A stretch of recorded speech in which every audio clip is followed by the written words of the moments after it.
After Laios has finally defeated the demon, the pressing questions remain. Is he even alive? If so, can he return to his human form? Now that every obstacle has been overcome, will their plan to consume the dragon part of Farlyn lead to her resurrection? Let's find out. After his fierce battle with the winged lion, the monster Laios collapsed. Marcel and the others gathered around him, urging him not to die while still transformed. She urged Laios to rise and return to his former self. Meanwhile, Izutsumi questioned whether the demon had truly vanished. Chilchuk, noticing something alarming, pointed out that the tower they were in had begun to crack. Izutsumi looked downward, noting that it was also crumbling below them. Amidst the chaos, they warned Marcel that they needed to flee. Although she remained worried about Laios and Farlyn, prioritizing safety, they insisted on escaping immediately. Suddenly, Izutsumi halted everyone, then explained that it was not she who spoke earlier, but Yod. He revealed that Thistle had trapped his soul inside a doll, but his body was still at the house. Earnestly, he begged them to take him back there.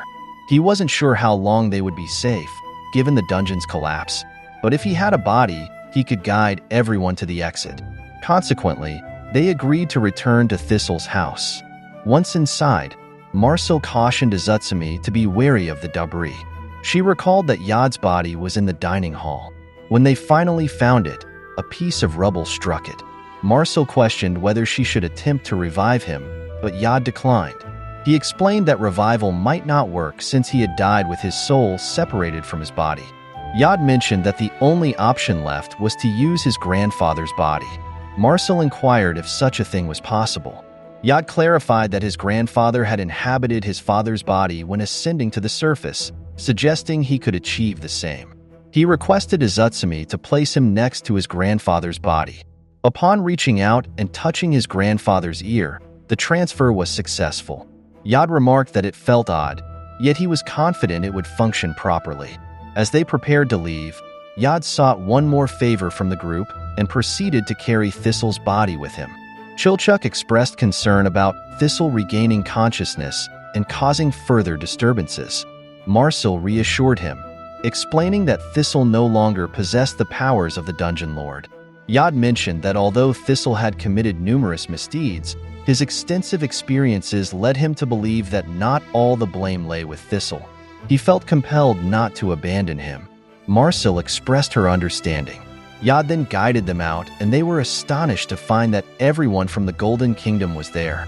Yod introduced himself, now in King Durgal's body, which surprised them. Their concern grew when they saw Thistle, questioning if he was still alive. Yod replied that he would explain the situation later, as his current priority was to ensure their safety. Someone from the Golden Kingdom brought out horses, urging them to mount quickly, given that the entire dungeon was collapsing. Thus, Marcel and her companions mounted the horses and departed. As they left, Marcel glanced back, expressing concern for those remaining. Yod reassured her that there was no need to worry. Even if the roads collapsed, they had allies who could assist. The people from the Golden Kingdom waved farewell, confident that their paths would cross again. As the dungeon began to collapse, a spirit emerged, guiding them to safety and showing the way. Marcel questioned whether these spirits were their allies, and Chilchuk humorously pondered whether the spirits had forgiven them for turning them into sorbet.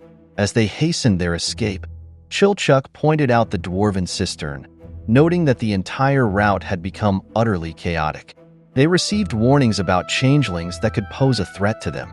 Yod alerted them to another obstacle ahead and announced their plan to jump over it. Although surprised, they trusted his lead. Upon reaching the second level, Marcel observed that the monsters were also attempting to escape.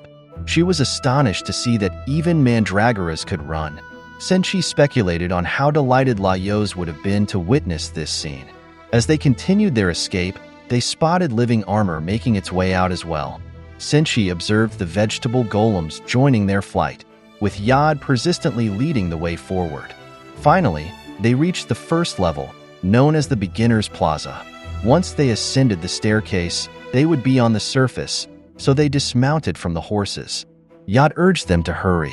As they made their way out, Yacht expressed his gratitude to Izutsumi, catching her off guard with his sudden thanks. He explained that it was the dungeon's power that had sustained them, and he anticipated that once they reached the surface, they would turn to dust instantly. Izutsumi, unable to grasp the reality of their situation, questioned their earlier plan to journey together to defeat the Dark Mage. Yacht apologized for the abrupt change in plans. Senshi then grabbed Izutsumi, emphasizing that they were running out of time. Yacht thanked her once again. Suddenly, water surged through the first level. Senshi and Izutsumi were swept up by the flood. Marcel, too, was seen floating, with Chilchuk pulling her to safety. As Marcel floated on the water, she observed everything being consumed. Her dreams, the ancient golden city, the monsters. Thoughts of Farlin and Laios crossed her mind. Suddenly, a surge of water burst from the dungeon's entrance, propelling them onto the surface. Upon landing, Izutsumi immediately checked on Yacht. To their astonishment, he had not disintegrated into dust. This piqued Yacht's curiosity. Marcel clarified that when the winged lion exited the dungeon, the boundary between it and the surface world had dissolved. She speculated that even though the winged lion was gone, the influence of the dungeon's power might linger. Yacht, intrigued, wondered about their fate. Marcel suggested that perhaps they would gradually disintegrate into dust. Marcel then pondered the reason behind the dungeon's collapse. Chilchuk prompted everyone to pay attention to their surroundings. The entire island was splitting in half. Senshi observed that fissures had formed across the island, ejecting various items from within the dungeon.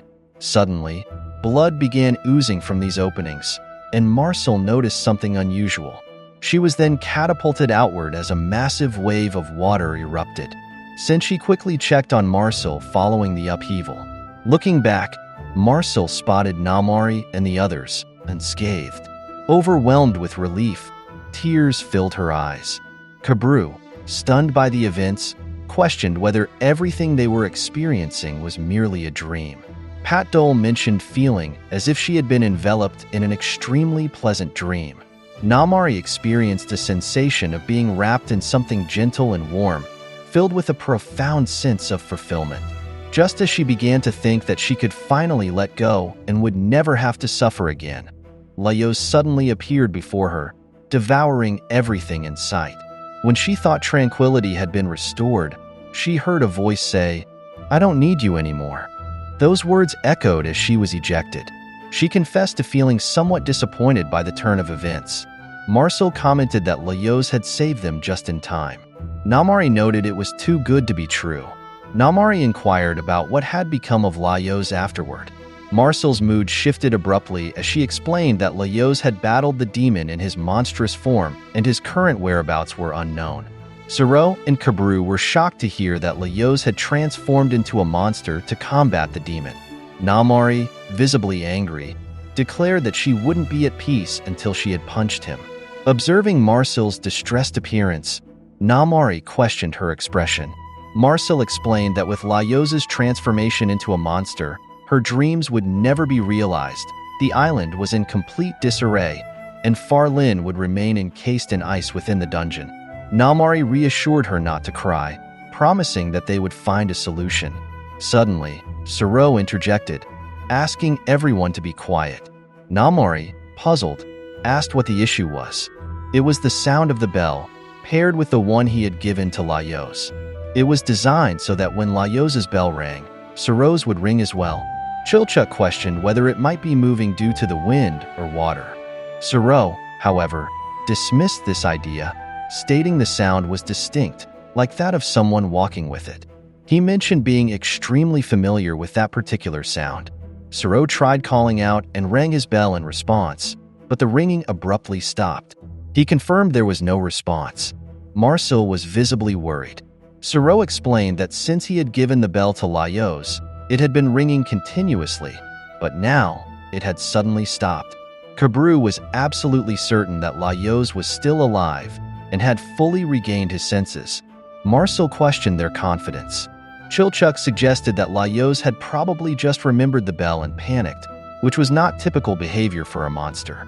Motivated by this reasoning, Suro, Kabru, and Chilchuk were determined to find him, declaring that they would not be satisfied until they had the chance to punch him. Senshi remarked that he could sense a murderous intent in their thoughts. United in their purpose, the entire party, including the orcs, began an exhaustive search for Laios. During the search, Chilchuk spotted something and called Marcel over to examine it.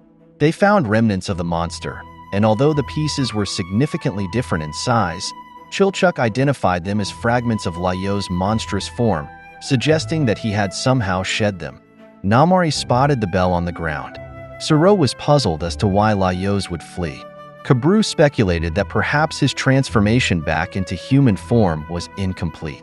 Meanwhile, Marcel noticed something and called out for Laios. She continued her search and, to her astonishment, discovered the frozen Farlin concealed within. Marcel wondered how Farlin had ended up there, when suddenly she heard a rustle. Reaching out, she grasped Laios. She told him that everyone was waiting for him.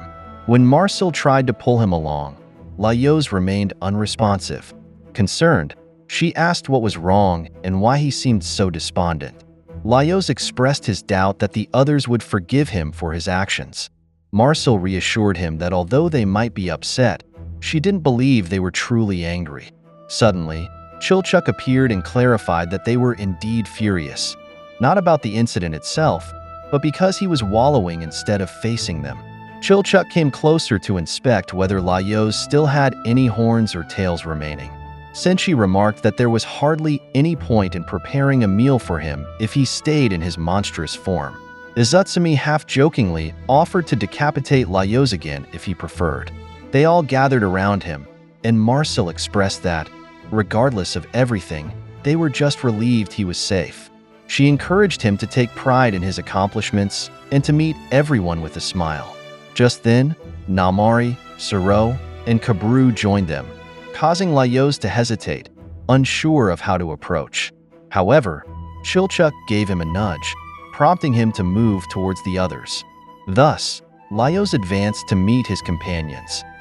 Namari, Suro, and Kabru approached Laios, calling him a bastard for his actions. Despite having saved the world, Laios was burdened with guilt for various reasons. He apologized, taking full responsibility for the outcomes. Unexpectedly, Suro embraced him, praising him for his exceptional efforts. Laios was taken aback by the gesture. Suro expressed amazement at how Laios had managed to resolve things so effectively. Namari remarked that he had pursued his hobby to such an extent that it became downright astonishing.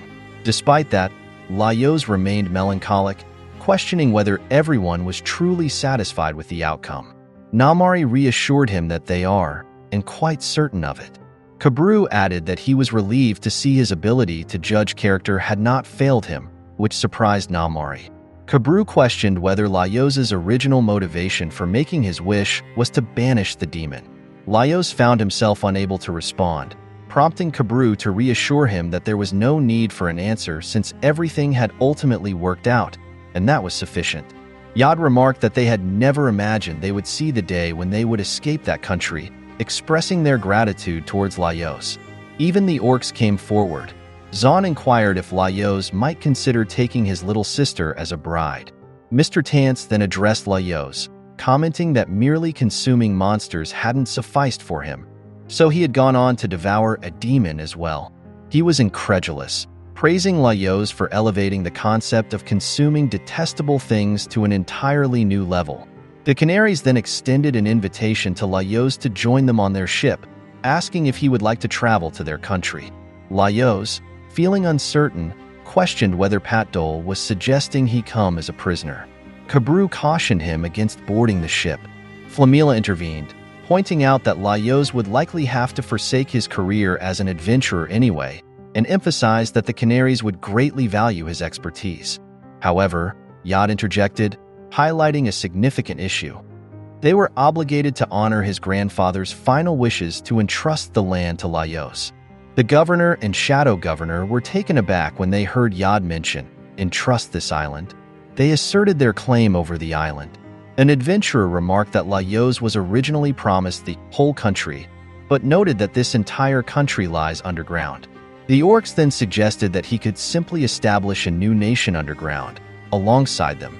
Amidst the lively debate regarding where Laios should go next, he interjected, emphasizing that there was something more pressing to address first. He reminded everyone of his earlier statement. If he managed to resolve the situation, he would like to cook a meal for everyone. He urged them to honor their part of the agreement. This revelation surprised everyone.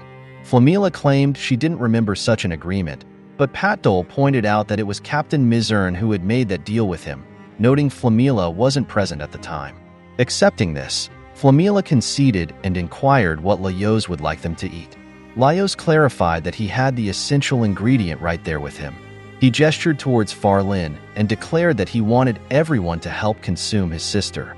This statement left everyone shocked. The group voiced their dismay, noting that he had never mentioned such a thing before. They labeled him insane for even suggesting it and questioned if he was still influenced by the demon. Home voiced his objection, noting that his religion prohibits eating meat. And Daya added that even a non-believer would refuse to consume human flesh. Suro, visibly angry, asserted that he would not permit Laios to commit such a sacrilege against his sister. Despite his anger, Suro was taken aback by the unexpected expression on Laios's face. Laios clarified the purpose behind all their endeavors up to that point, including defeating the Red Dragon, the Mad Sorcerer, and the Winged Lion. He explained that these actions were primarily aimed at retrieving his sister, who had become fused with the dragon. They believed that the best chance of resurrecting her involved first digesting the dragon part of her. He described all their other achievements as fortunate bonuses encountered along their main objective of saving her. Laios then suggested that if their actions had brought them happiness, or if they simply felt compassion for his sister's plight, even a single bowl of soup would suffice. He proposed that assisting in the cooking would also be helpful. Finally, he inquired if they would be willing to support them in this endeavor. They were left speechless. Laios sighed, acknowledging that his request might be too much. He indicated where they would begin preparations, inviting anyone interested to join them. He then called over his party members. Meanwhile, the others exchanged uncertain glances, unsure of how to respond. Laios, looking at Farlyn, wondered aloud about the feasibility of cooking her. Chilchuk pointed out that it would be impossible with just the 5 of them. He questioned Laios's approach, prompting Laios to explain that he had hoped framing the request in that manner would encourage others to help, though it appeared no one was inclined to join. Marcel was in disbelief. Laios suggested they start by melting the ice surrounding Farlyn, but Senshi intervened, noting that they lacked the necessary cooking tools. Firstly, Senshi emphasized the need to gather some cooking pots from around the island. They also required a spacious area to work. However, Laios pointed out that the entire island was currently in disarray. Chilchuk suggested that they might need to venture to the neighboring town of Kakabrud to obtain the pots. Marcel, concerned about the longevity of the ice, mentioned the urgency of finding a way to preserve Farlyn for the time being to prevent her meat from spoiling. Moreover, she expressed uncertainty about how much longer the dungeon's rules would remain in effect. She speculated that things should remain stable at least as long as they themselves were still alive. Suddenly, Yad and the citizens of the Golden City approached them, offering their assistance. Laios expressed his gratitude, but inquired about the condition of their bodies. He confessed that the veil-like substance enveloping them was gradually diminishing. He noted that they had never been aware of its presence until now, but he believed it was what had been keeping their deaths. He acknowledged that they might cease to exist once the veil completely disappeared. However, Yad remained optimistic, feeling that they still had some time left. He earnestly requested to repay Laios for all he had done for them. This gesture moved both Laios and Marcel to tears. As the citizens of the Golden City began clearing debris and tidying the area, Laios contemplated seeking help from the elf known for using teleportation magic. With those abilities, they could easily transport and dissect Farlyn. Marcel understood Laios' reasoning but expressed doubts, noting that the elf didn't seem the type to take orders readily. Chilchuk then expressed concern about the possibility of being arrested if he approached the elves. At that moment, someone chimed in, reassuring him that it was unlikely to be a problem. It was Kobru, who offered to speak to the elves on Laios' behalf if he felt apprehensive about it.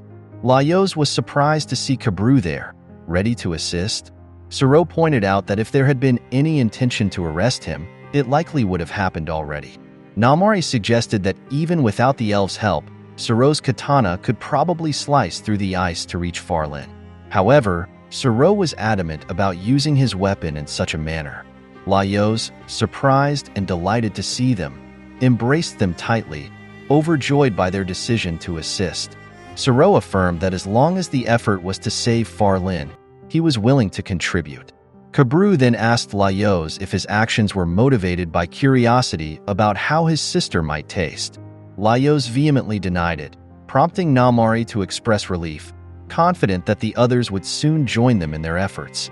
Just then, the orcs arrived, laden with kitchen utensils.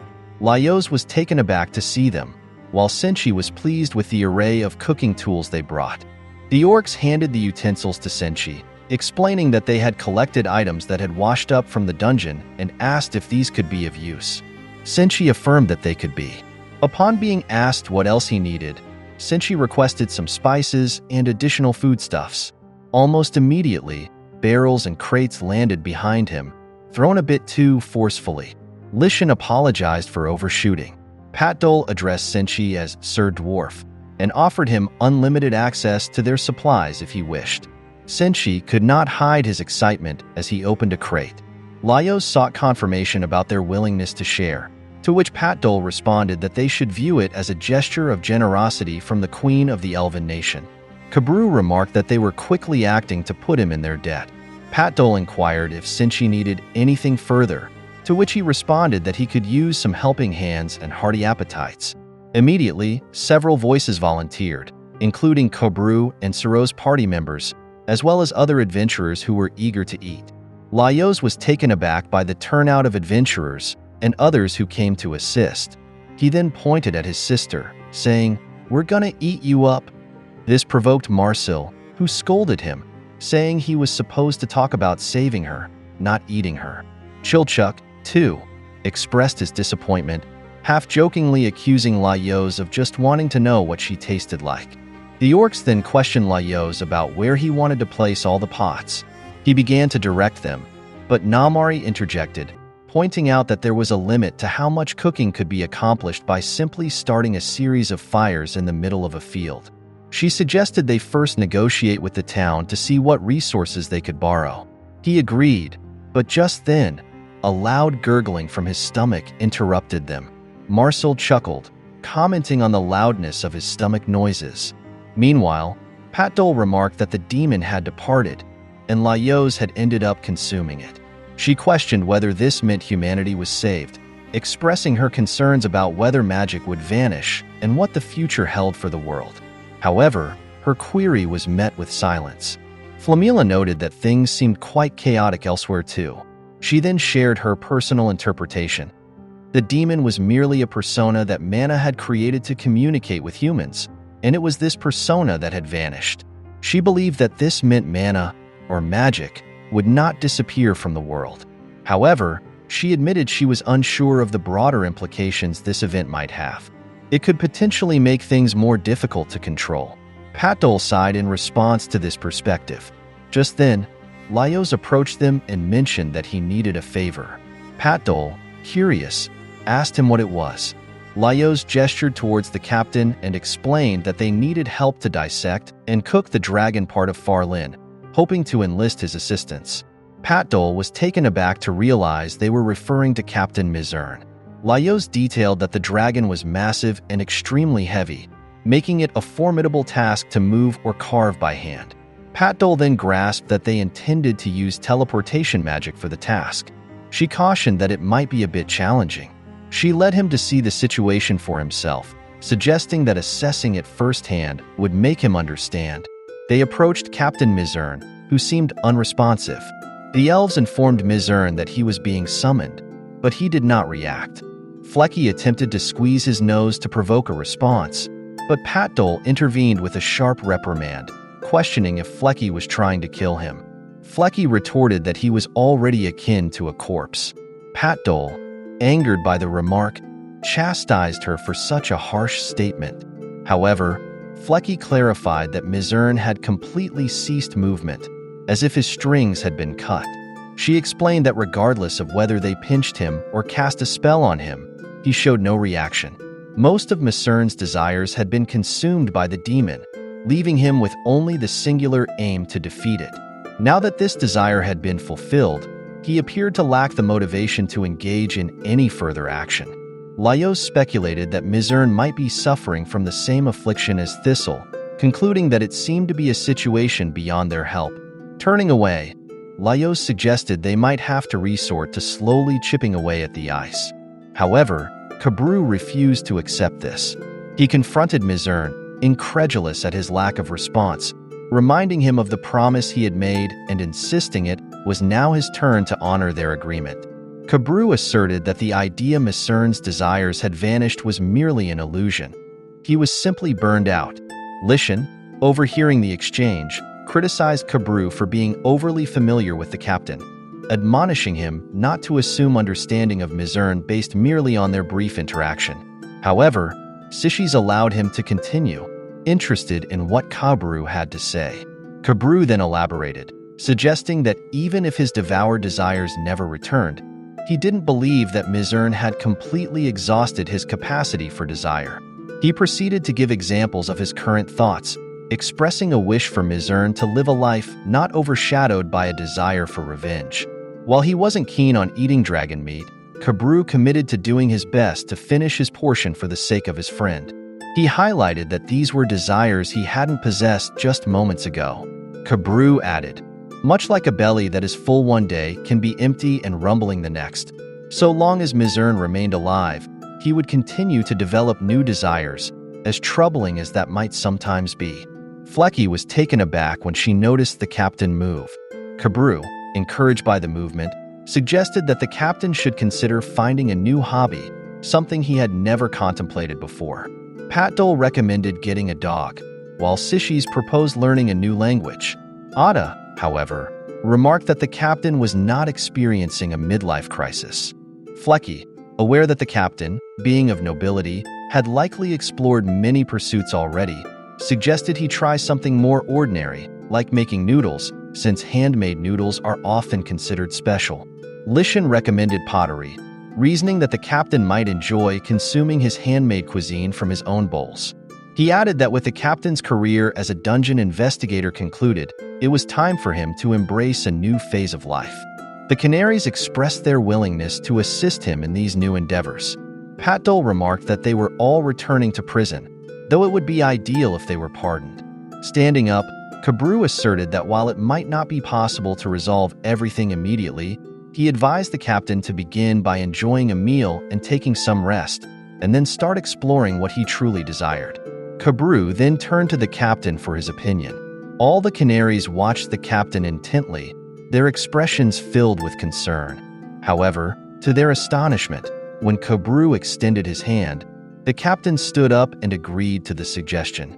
This unexpected response delighted the Canaries, who were thrilled to see him appearing back to normal. Captain Mizurn then shed his cloak and prepared himself. Both Laios and Marsil were visibly nervous, but Mizurn concentrated on the target and used his teleportation magic to precisely position it in the center of Farlin's body. Slowly, the upper part began to slide down.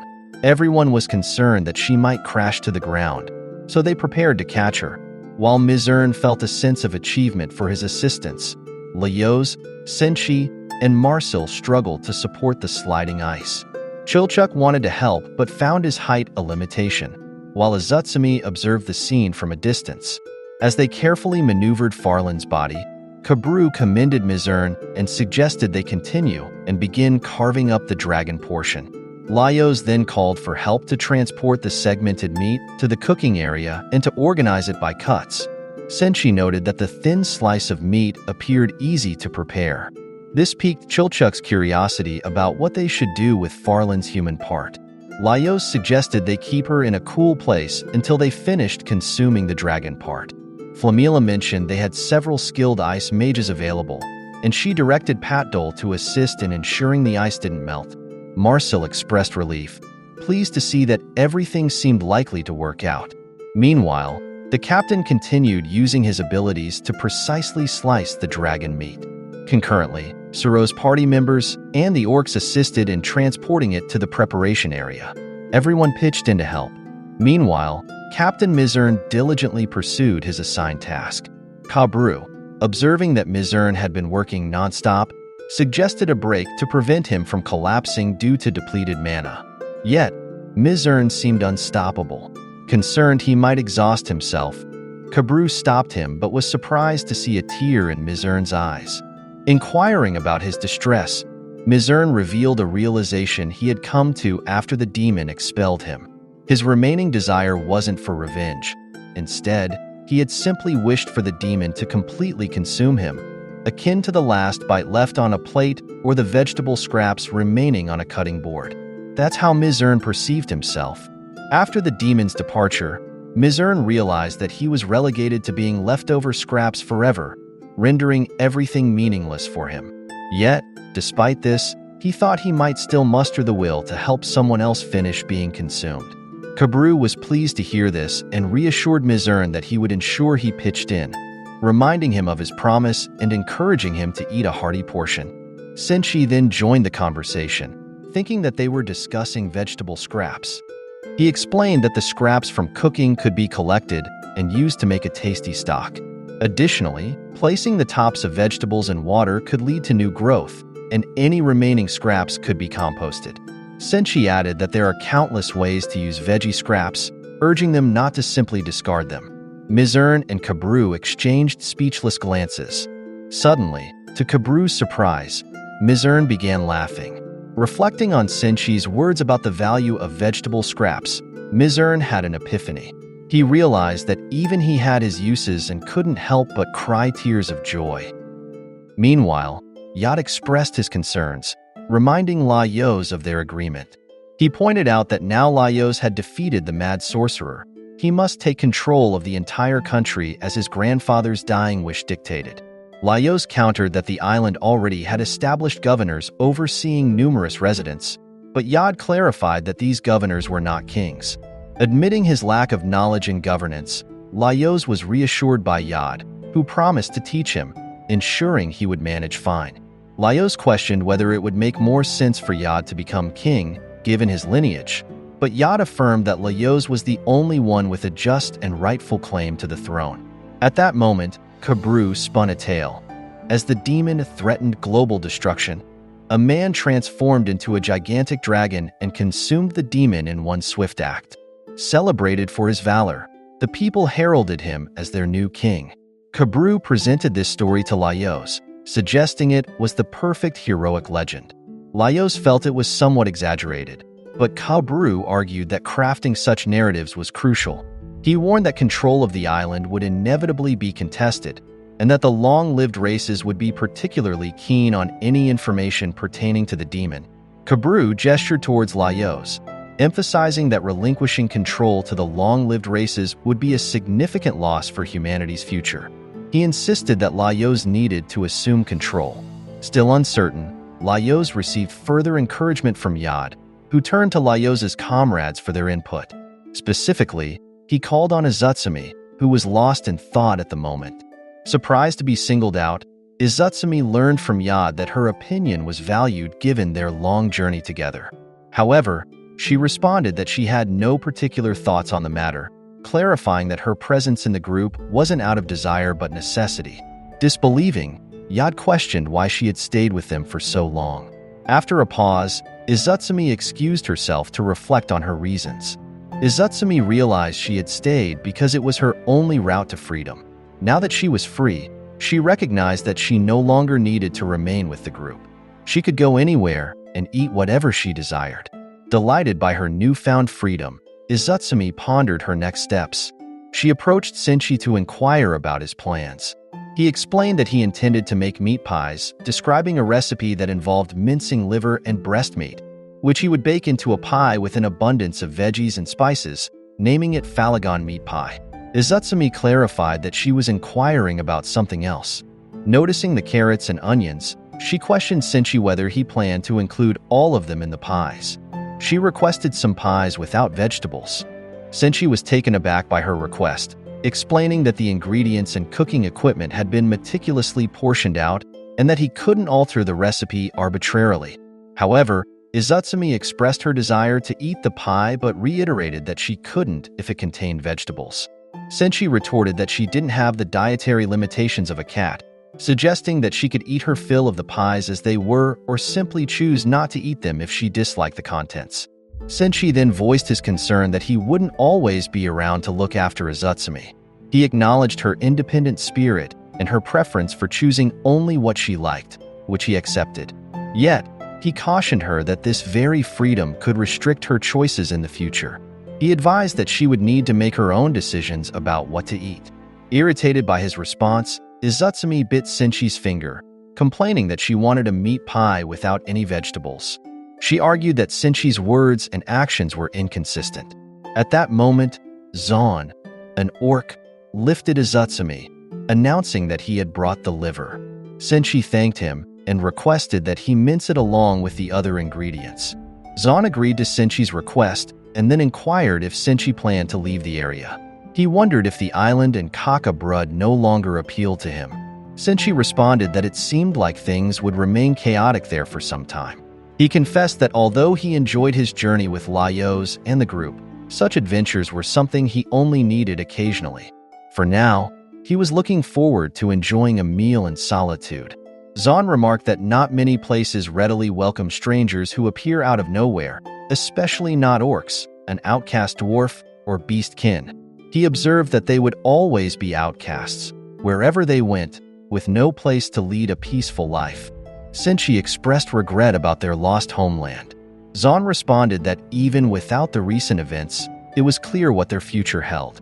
He directed Senshi's attention to the elves and humans, noting that while they currently appeared cooperative, as soon as the festivities ended, they would likely seek to distance themselves from their kind. Senshi agreed that this was unfortunate. However, Zon mentioned that there was one solution that could potentially resolve the situation peacefully: Laios. He explained that the king of the land, having been in power far longer than the island's governor, had named Laios as his successor, making Laios the rightful ruler of the land.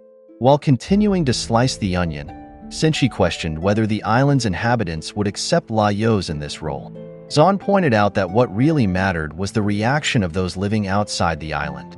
He noted that dwarves and elves, being quite traditional, were likely to respect such ancient customs.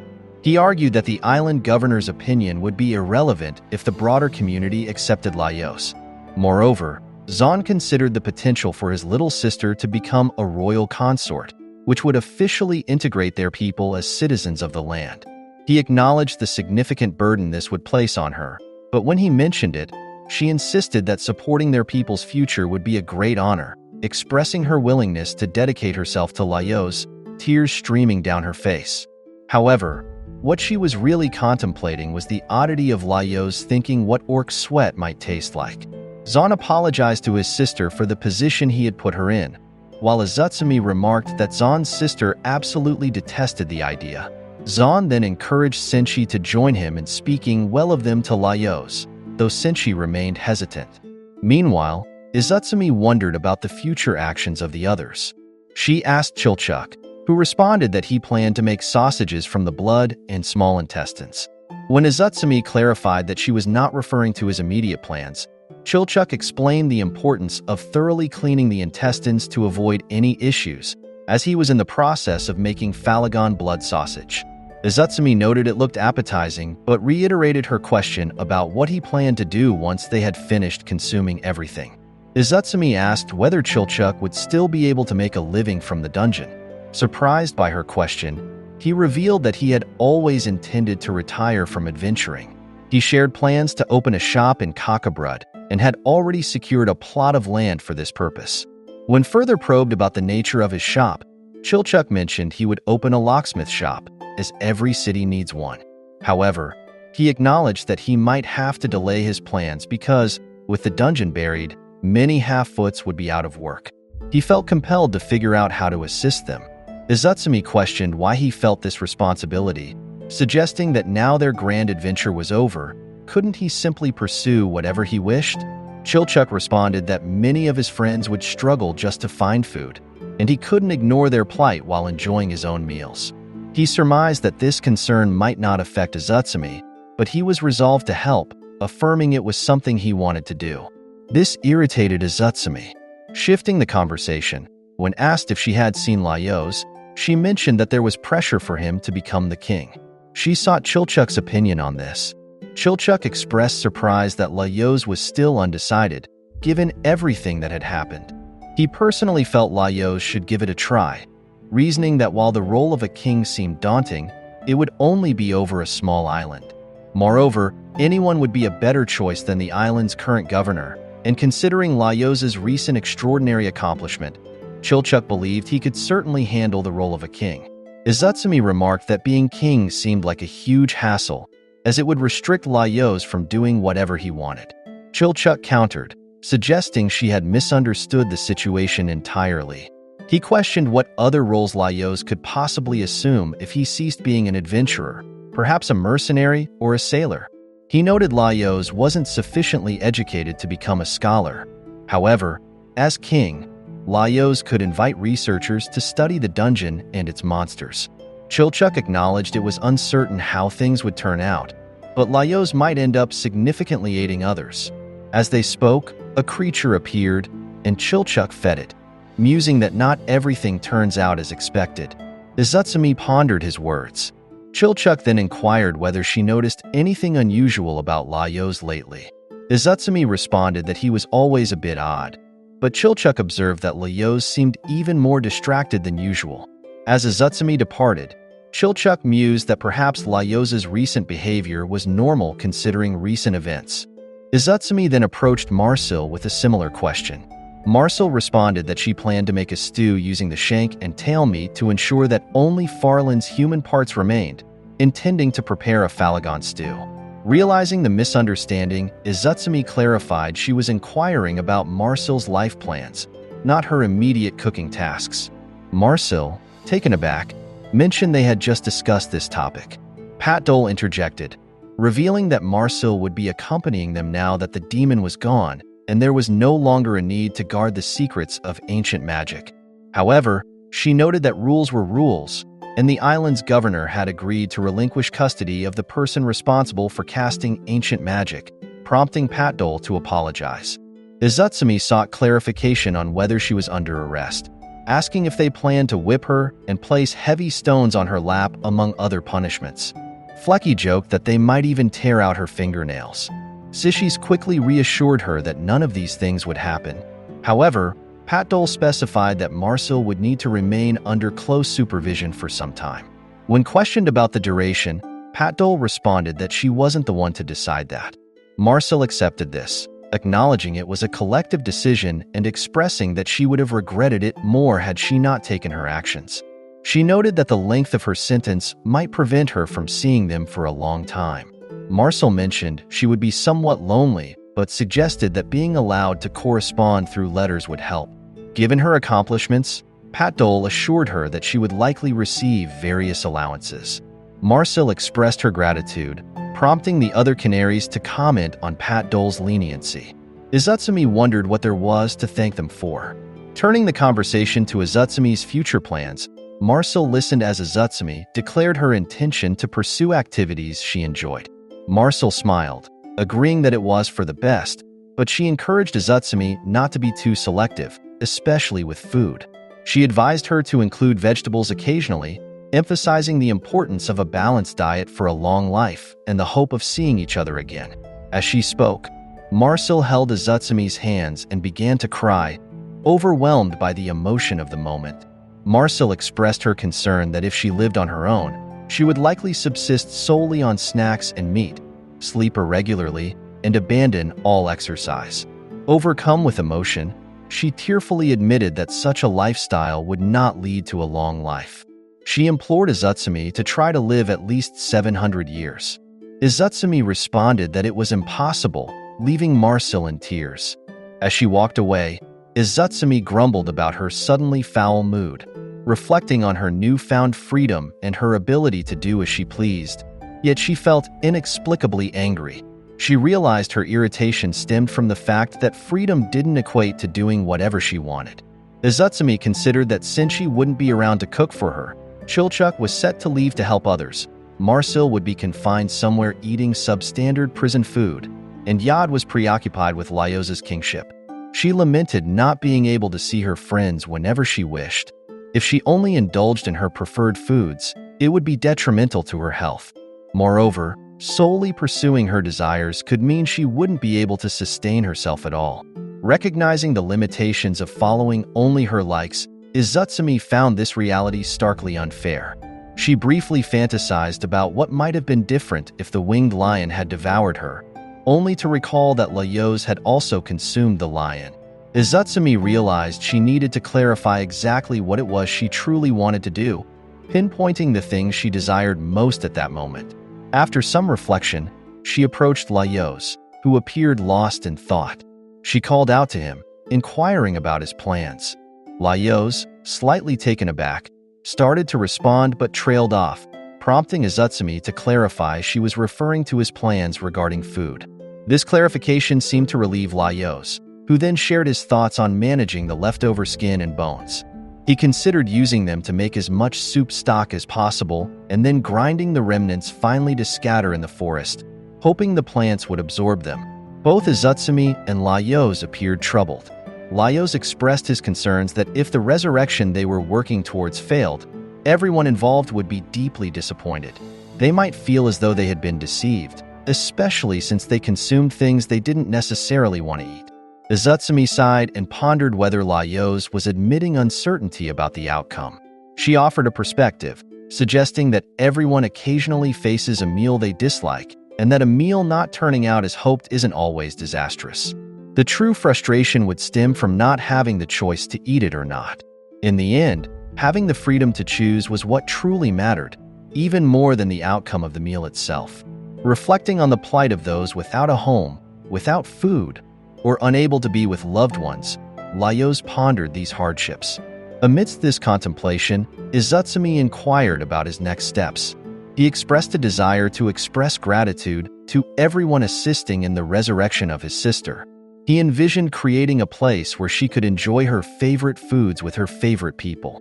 Regardless of whether his sister's resurrection succeeded, he was determined to show appreciation to those who supported their efforts, vowing to do whatever necessary to achieve this. Izutsumi pointed out that Lyoz's action of consuming the winged lion had inadvertently caused significant troubles, suggesting that half of humanity might already resent him for it. Acknowledging this, Lyoz accepted the need to take responsibility for his actions. Turning the conversation to her, he asked Izutsumi about her plans. She confidently replied that she had already made her decision. Reflecting on Senchi's culinary skills, she declared her intention to enjoy the meat pie that Senchi had prepared. Surrounded by several spirits, Lyoz felt uneasy and asked Yad what was happening and whether the spirits were still upset about the use of holy water to dispel them. Yad reassured him that the spirits were actually content now. He explained that having been disembodied for so long, their minds had become a bit unclear, but feeling the air on the surface again and witnessing the appointment of a new king had been revitalizing experiences for them. They were even offering various suggestions for the coronation ceremony, prompting Lyoz to question what coronation ceremony he was referring to. Realization hit Lyoz that declaring himself king during the upcoming banquet would be an ideal opportunity. Kabru concurred, noting that both the elves and key figures from Kakabrud would be in attendance. Yad adjusted his hair, suggesting that Lyoz could project a stronger presence. Kabru remarked that without a beard, the dwarves might not take him seriously. Yad expressed regret that all his grandfather's clothing and jewelry had likely sunk beneath the waves, lamenting that it would have been beneficial to still have them. Zon, the orc, offered to help dress Lyoz, but Yad noted that this might be diverging slightly from their initial plan. Lyoz was bombarded with myriad suggestions, such as wearing thick-soled shoes, shaving his hair, growing a beard, and even dabbing a bit of ash around his eyes, all in the hope of commanding respect. Overwhelmed by the barrage of advice, Laios halted the discussion and asserted that if they truly wanted him to be king, they should give him some space. Just then, Namari asked everyone to clear the path as she carried a freshly cooked gratin. She informed Marcel that the gratin was ready. Marcel remarked on its appealing appearance and inviting aroma. Namari quipped that it was especially appealing when one didn't know what was in it. Marcel then instructed her to place it on the table. Meanwhile, Lin sought help, inquiring where she should place the dish she was carrying. Another person asked about where to put the soup, and Marcel coordinated the placement of each dish. She updated Senshi about the status of the food preparations. Senshi, however, noted that they weren't done yet, as some dishes still needed more cooking time. Now that the tables were set, it looked like the makings of a grand feast that could last for days. Chilchuk remarked that although they had constructed the space as a makeshift area, it was coming together quite well. Impatient to start, Izutsumi suggested that they should begin eating. Senshi looked around for the host, and Marcel informed him that Laios was off conversing with Yad. She then noticed a commotion, as a crowd had gathered on one side of the area.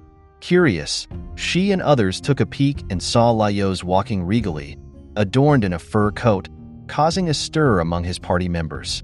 As he proceeded, the gathered adventurers looked on in amazement. One exclaimed, recognizing him as the Demon Eater. Namari was surprised to hear someone use that designation. However, Kabru proudly announced him as Laios of the Three Heads, followed by others shouting various epithets such as Dragon Slayer, Vegetable Armored, Lord of the Dungeon, and Demon King Laios. He was acclaimed as King Laios, devourer of all things horrible, and cheers erupted from the crowd, which Laios warmly accepted. Marcel asked whether what he was wearing included discarded remains. Chilchuk remarked that it was a typical Laios move. While Marcel accepted this, she pointed out something else and questioned whether Laios really needed it, the winged lion badge. Laios explained that until the demon usurped its role, the lion had indeed been the guardian beast of the country. He firmly believed that the winged lion's aspiration to bring happiness to people was genuine. He didn't want to discard it, opting instead to let it continue watching over them as they ventured into the future. Looking at the orcs, he added that they too liked to wear parts of their meals as keepsakes, connecting their traditions with his own gesture. However, the orcs clarified that what they wore were spoils of war, not mementos from their meals. Marcel then urged Laios to address everyone. Yad emphasized the need for Laios to assert his authority before the people. Chilchuk suggested he deliver a speech memorable enough for them to sing praises for years, while Kabru implored him not to delve into his hobbies. Marcel advised him to simply relax and be honest with the crowd. Pushed forward, Laios pondered what he could say that would please them.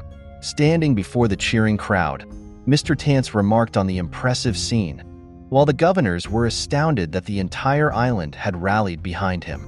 Pat Dole reported the excitement to their queen, questioning what their next steps should be. Laios raised his hand to calm the crowd, sharing that he had contemplated long on what to say but didn't want to bore them with a lengthy speech as their food cooled. Raising his glass, he declared, "Let the feast begin," and invited everyone to eat to their heart's content. The crowd erupted in cheers.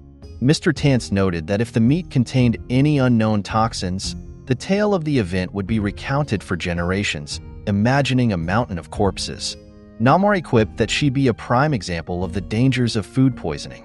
Surprised by her enthusiasm for the food, Mr. Tance skeptically tried some himself and acknowledged it was tasty, albeit with a sense of foreboding, remarking that it would result in a lengthy incident report to Kakabrud.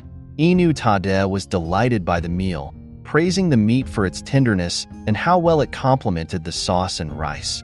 Hien then encouraged their young master to try the food. Suro was hesitant, prompting Maizuru to assure him that he shouldn't force himself. However, Suro took responsibility, confessing his failures to protect Farlin and trust Laios, which steeled his resolve to eat. This act of bravery impressed Inu Tade, who declared she wouldn't be outdone by him. Others were amazed at how Suro could manage to eat the rice bowl while still making a pained expression. As he enjoyed the meal, Suro remarked on the excellent flavor and noted it would make a great tale for their people back home. Maizuru concurred. Meanwhile, Kabru expressed hope that the meal might unveil some mysteries about dungeons to the world. Home commented that it would be disappointing if it didn't, considering all the effort they had put in. Kabru reflected on their choices, suggesting that everything turned out as it did because they all made the right decisions. Just as he was about to eat, he paused, pondering whether it was truly the right course of action, speculating about the possibility of a nation of monsters emerging from the spot. Mikbel interjected, telling him to stop talking and just eat. Kabru sighed, realizing that even if the dungeon vanished, the underlying issues might continue to trouble him indefinitely. Frustrated, Mikbel had to coerce him to eat in order to silence his worries. As Marcel savored the food, he remarked on its deliciousness. Chilchuk observed that it tasted surprisingly normal, considering the circumstances, and mused that if someone had told him it was beef or pork, he likely wouldn't have questioned it. Senshi, however, expressed concern about their inability to properly process the meat, though he noted it was more tender and easier to handle than the red dragon meat they had previously encountered. Laios agreed, suggesting that since she had only recently transformed into a monster, it might be akin to eating a newborn chick in terms of tenderness. Marcel, moved by the flavor, tearfully commented on how tasty and delightful Farlyn was. Chilchuk corrected her, reminding her that they were eating the red dragon, not Farlyn. Izutsumi pointed out that they really didn't know how Farlyn felt about everything. Chilchuk then noticed Marcel accidentally eating her hair along with her food, which shocked her. Disturbed by her disheveled appearance, he suggested she tie her hair back as she used to. Marcel confessed that she had lost the desire to style her hair and seemed to have forgotten how to tie it up as well. Everyone was surprised by this revelation. Laios showed concern and wondered if her ability to manage her hair had also been consumed by the winged lion, but Marcel wasn't certain. Despite these concerns, Senshi remarked that it was undoubtedly a tasty meal. Chilchuk then offered to help Marcel with her hair, asking for her hair ties. He skillfully braided her hair, impressing her with how well it turned out. She thanked him, and Chilchuk mentioned that having 3 daughters had certainly honed his hairstyling skills. Marcel was delighted since Chilchuk's help with her hair made eating much easier. She was astonished she hadn't thought of it sooner and worried about managing her hair in the future. She playfully suggested that Chilchuk come west with her and braid her hair every day. When Chilchuk hesitated, Marcel resigned herself to the possibility of having to cut it short. Laios, looking genuinely concerned, then asked if she would be willing to stay on the island. This took Marcel by surprise. He explained that unearthing the dungeon would be a part of his daily routine for the foreseeable future. He noted that while the long-lived races had a deep understanding of magic and monsters, for many from the short-lived races, these remained daunting mysteries. He mentioned that Farlyn was not the first to be cast out from their homeland, and discussed how ancient cultures and magic could be practical today, such as reducing monster threats or harnessing them beneficially. Laios mused that it would be beneficial if this knowledge could also generate income. He then hinted that having someone knowledgeable about magic on the island would be invaluable, glancing at Marcel as he spoke. She responded enthusiastically that it sounded great and she'd be happy to help, which surprised Laios. However, Marcel then mentioned she had commitments in the West, so she would introduce someone else knowledgeable in magic to him instead. Laios, not wanting to let her go, gently pulled her aside and led her to a table where the canaries were dining. Patdol expressed gratitude for the meal, commenting on its excellence. Laios casually mentioned it wasn't anything major, but as they continued to enjoy their meal, he unexpectedly announced that Marcel would remain under observation on the island instead of departing with the others. This revelation surprised the canaries. As the victor over the mad sorcerer, Laios explained that everything in the country had been bequeathed to him. He clarified that the agreement to hand over the person who used ancient magic was made by the island's governor, not by him. Therefore, he did not consent to it. Patdol stood up, challenging his stance as a ridiculous argument. Laios then posed questions about the nature of ancient magic, asking why its use or mere knowledge was considered criminal, what the connection was between the demon and the dungeon, and the extent of the threat it posed. He stated that if they could provide full disclosure of this information and convince him of their reasoning, He would then consider their request. The questions stunned everyone, leaving them unable to respond. With that, Laios apologized for the interruption during their meal, thanked them for providing so many ingredients, and expressed his hope that they would continue to enjoy as much of the food as possible. He then led Marcel away, while Patdol called for them to stop. At this moment, the queen intervened, stating that what transpired from that point was not Patdol's responsibility. She casually inquired if the meat was tasty, to which Flecky responded that it was not bad at all. The queen reminisced about a similar meal she had long ago, noting that it had tasted quite horrible then. The queen noted that the land, the girl, and the whereabouts of the demon would all require continued observation. She lamented that the magic that grants any wish was lost, but remarked that they now had the luxury of time and could afford to relax and take some well-deserved rest. She then casually inquired whether anyone was interested in the position of diplomat, which took Patdol by surprise. Meanwhile, Laios walked briskly away, with Marcel urging him to wait. Laios insisted that they needed to leave the area quickly, prompting Marcel to question the urgency. Laios revealed that there was a misconception that he had defeated the mad sorcerer, which he described as a complete lie. He expressed concern that they would face significant trouble if the truth were discovered. Marcel reassured him, pointing out that there was no one around who had been with him at the critical moment. Laios then disclosed that Thistle was still alive and might awaken at any time, which Marcel found encouraging, noting that Thistle had ultimately been of help. Laios suggested they check up on him. Upon arriving where Thistle was, they found Yad and the citizens of the Golden Kingdom in attendance. Yad, surprised to see Laios in the vicinity, questioned what he was doing there. Laios inquired about Thistle's condition, and Yad responded that there had been no change. Thistle hadn't eaten or drunk anything. Yad expressed concern that Thistle might starve. Laios lamented this, suggesting that perhaps Thistle might swallow some food if they placed it in his mouth, and requested Yad's assistance to prop him up. As Laios held a spoon near Thistle, trying to entice him with the aroma of the food, they were suddenly interrupted by shouts from the citizens celebrating the new king, who invited Laios to join them for a meal. Although hesitant, Laios was encouraged to participate. Just then, Thistle unexpectedly moved, catching Yad off guard. Meanwhile, Laios was ushered to the dining area and offered food and drinks, with the comment that things might get tough for him soon, so he should enjoy the feast while he could.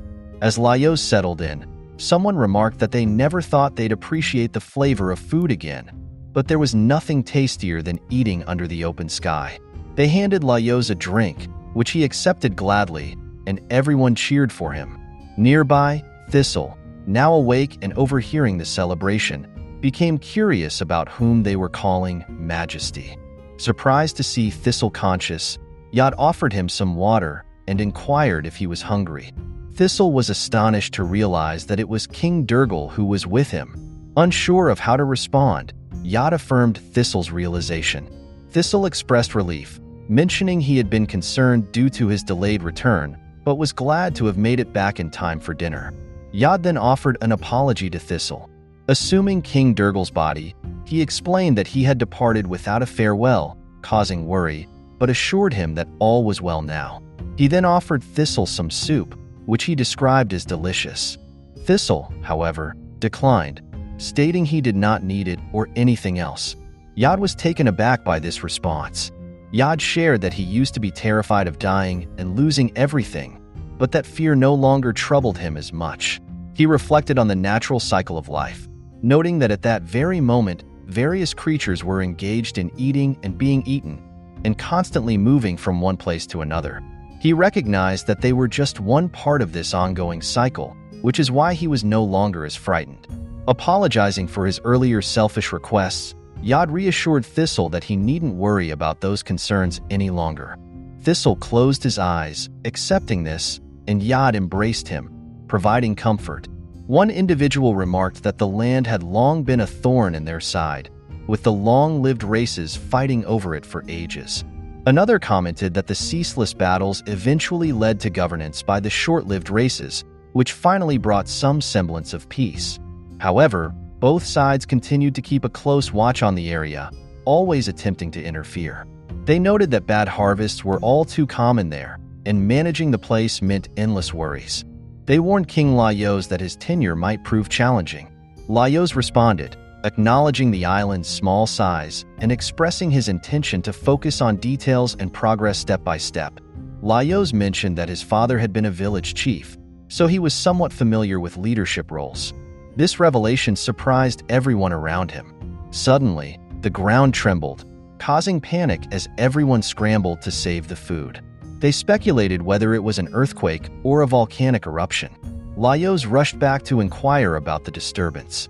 Chilchuck directed him to look out at the ocean, where a tower and other dungeon structures began emerging from the water. As Laios observed, he saw a vast expanse unfolding before him. Yat explained that Thistle's spell had finally been lifted, and the country that had been pulled down into the earth was re-emerging. Laios was astounded to learn that the Golden Kingdom was originally part of a continent. Chilchuck mused that Kakabrud's coast had always looked somewhat unusual, but he never realized it was because an entire landmass had disappeared. This realization prompted laughter among them. Chilchuck joked that this event saved Laios the effort of excavating the area. Senshi added a proverb, noting it's better for a platter to be too big than too small. Laios, taking in the scene, optimistically concluded that the country was shaping up to be quite remarkable. Rumors about the new king, Laios, quickly spread far and wide. One messenger in a distant location proclaimed that a man had retrieved an ancient kingdom from the depths of a demon's gullet and restored it to its former glory. These rumors swept across the sea, stirring excitement among distant peoples. Amidst the buzz, there was surprise at the news of free meals being offered. One person relayed that they had heard if individuals brought vegetables, they could receive meat in exchange. Others rumored that both human and monster meat were being used as ingredients, yet all agreed that the food was remarkably tasty. They were organized into a line, but soon they faced a shortage of fried food, leading to queries about when more dishes would be ready. The grand feast continued for 7 days and nights. Senshi engaged in bartering with attendees. Chilchuck busied himself with securing beverages, and the elves mingled with the orcs. During this period, the Golden Kingdom gradually re-emerged from the sea, slowly regaining its previous form. Senshi presented his Falagon cream stew, but the reception was lukewarm. As he offered the stew around, many complained they were too full, having just eaten, with even the elves declaring they couldn't eat anymore. Senshi was not surprised by their fatigue, given they had been eating the same type of meat for a week. However, there was one group that remained enthusiastic about the offerings. Senshi offered the stew to Marcel and the others, inquiring if they were already full. Chilchuck declared he couldn't eat another bite, while Marcel requested a moment to finish her plate. Senshi cautioned that it wasn't healthy to force herself to eat, but Marcel insisted they were so close to finishing the entire meal, motivating her to make that final effort. Suddenly, Laios grabbed the stew from Senshi's hands, asking how much was left. Chilchuck mentioned that when he checked 2 days ago, there was still a substantial amount remaining. Laios began eating the stew, prompting Senshi to reveal that the pot he held was the last of it, surprising everyone. He explained that in recent days, many people had arrived unexpectedly, causing the Falagon meat to disappear almost instantly. Marcel, puzzled, asked what the latecomers were eating if the meat was all gone. Senshi explained that they were using ingredients they had brought themselves, assuming they wanted to enjoy the very last dish on their own, which is why he had reserved the last of the meat for it. Chilchuck expressed his disappointment, and Marcel questioned why Senshi hadn't informed them earlier. They had been genuinely worried they wouldn't finish all the food. Senshi, puzzled by their reaction, remarked that he had been wondering why they seemed so anxious about hoarding it. Marcel explained that she took on the task of finishing the food because everyone seemed to be growing weary of the constant eating, and she thought they would need to be the ones to complete it. She expressed relief upon learning that the food supply was finally dwindling. They had previously told Laios not to overexert himself, yet he finished the entire pot of stew, praising its deliciousness. Marcel was astonished that he had managed to eat it all. Laios admitted it was so tasty that he couldn't resist. Marcel acknowledged it was fine, but hinted that perhaps he had overindulged. Chilchuck noted that Laios had already consumed a full pot of stew just before that one. Laios responded, feeling as though he could continue eating more. Chilchuck then expressed concern that Laios' seemingly endless appetite might be a consequence of absorbing the demon's appetite. Surprised, Laios questioned about it. Marcel considered it a plausible explanation. Senshi pondered if Laios was now driven by an unstoppable desire to consume. Laios acknowledged their concerns, contemplating whether this might be a manifestation of demonic power. However, Chilchuck humorously pointed out that if so, Laios might gain a significant amount of weight since his body was still human. Senshi recommended that they closely monitor Laios' eating habits moving forward to prevent any potential issues.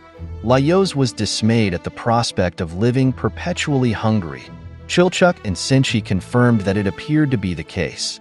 Marcel inquired if the sensation was painful, to which Laios responded that it wasn't pain, but a constant feeling of being only about 40% full.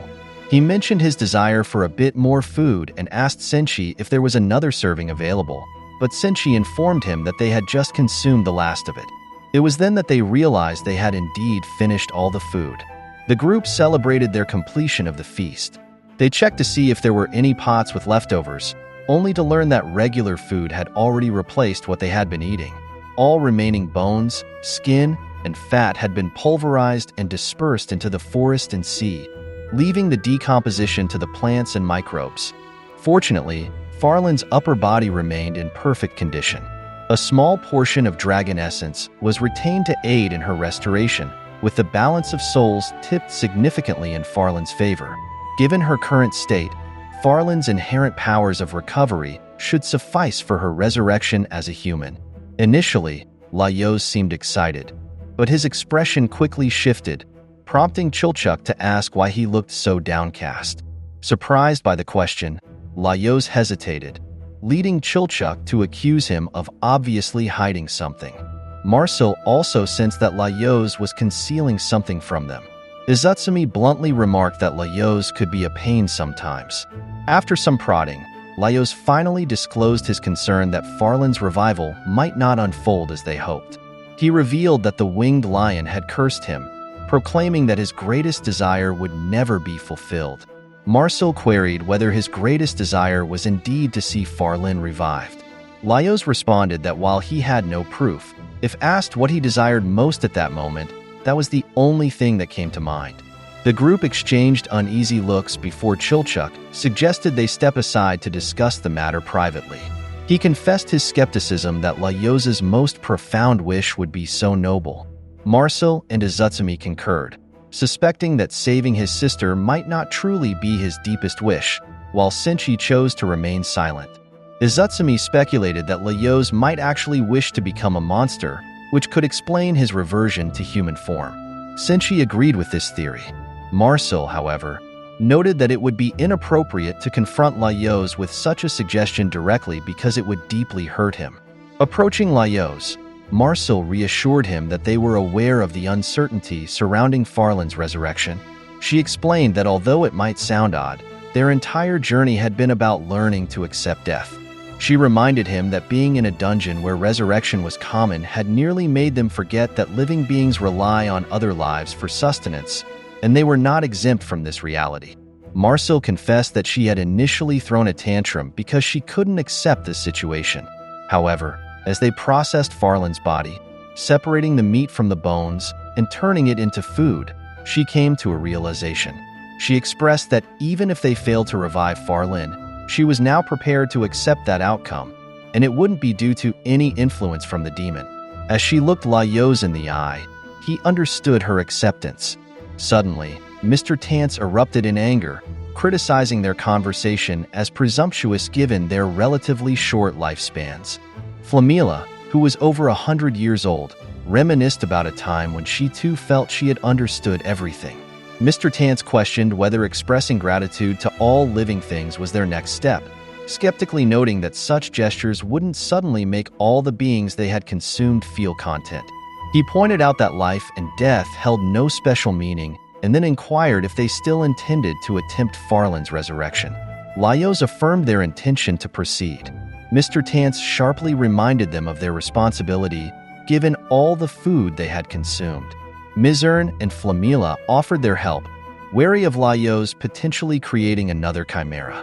Mizern optimistically noted that if Farlyn wanted to live, then surely she would. The group acknowledged that resurrecting Farlyn would be a daunting task, requiring the reconstruction of her lower body and digestive system. Flamila suggested that those with expertise should manage the more challenging technical aspects. Pat Dole proposed that stimulating Farlyn's human memories would involve talking to her and sending mana her way. They positioned her so that Laios and Marcel could communicate with her directly. Meanwhile, in a separate place, Farlyn sensed a tantalizing aroma inviting her. Initially feeling restrained by her lack of mobility, she was surprised to find a creature on her legs smaller than before. Considering this new discovery, she contemplated crawling towards the source of the enticing smell. Farlyn began crawling across the field. As she moved, the creature that had been resting atop her rolled away, allowing her to stand. She captured the creature in her hand and continued toward the source of the scent, which she realized was emanating from food on a plate, beckoning her to eat. Enticed by the sight, Farlyn eagerly took the food and began to eat. She was reminded to chew thoroughly since her digestive system was not yet fully developed.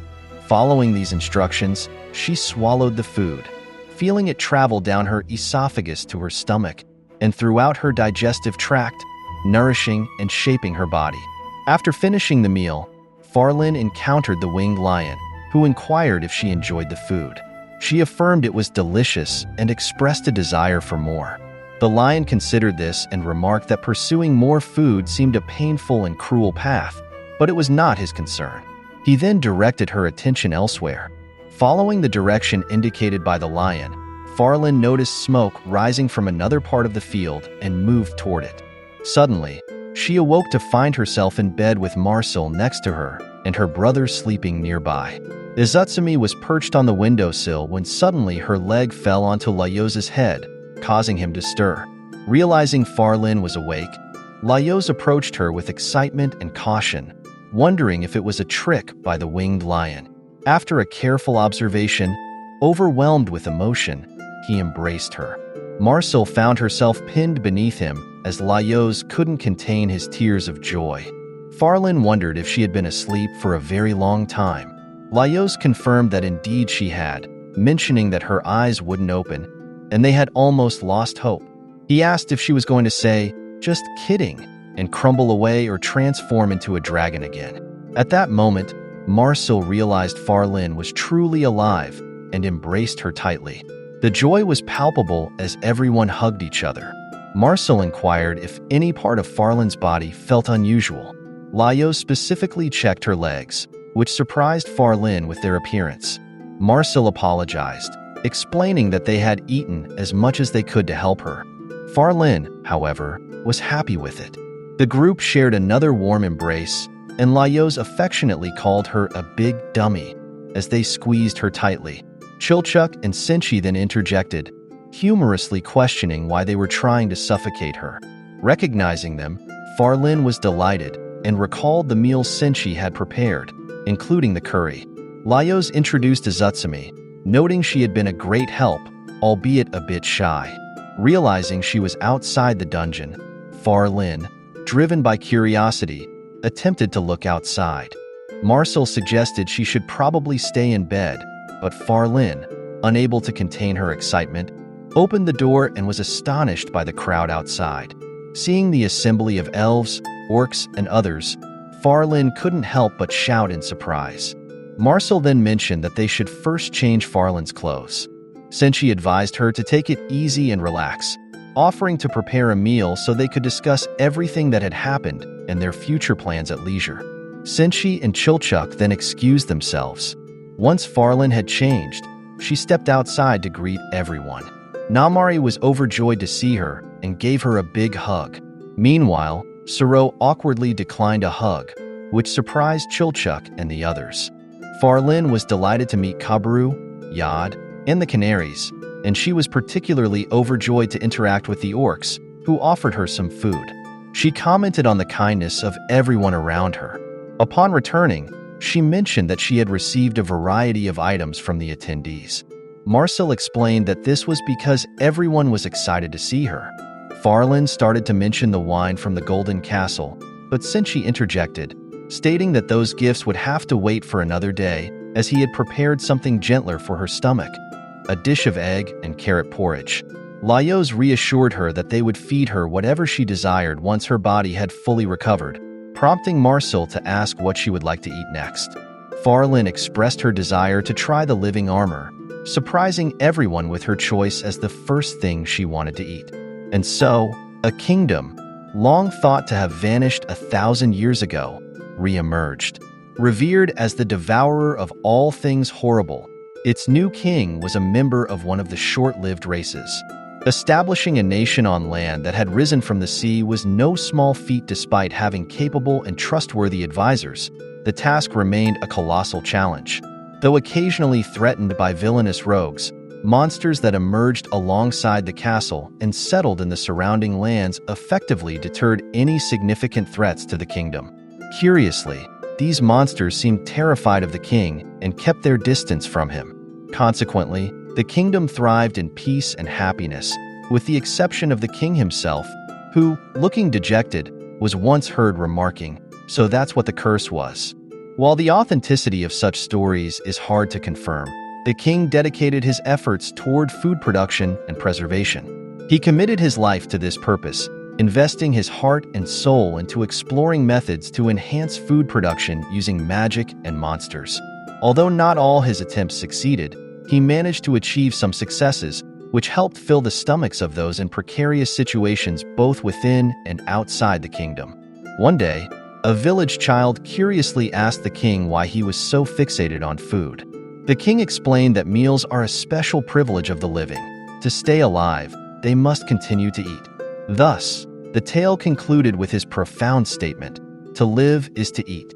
Thank you so much for watching.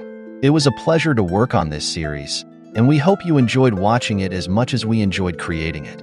Make sure to subscribe for more videos like this.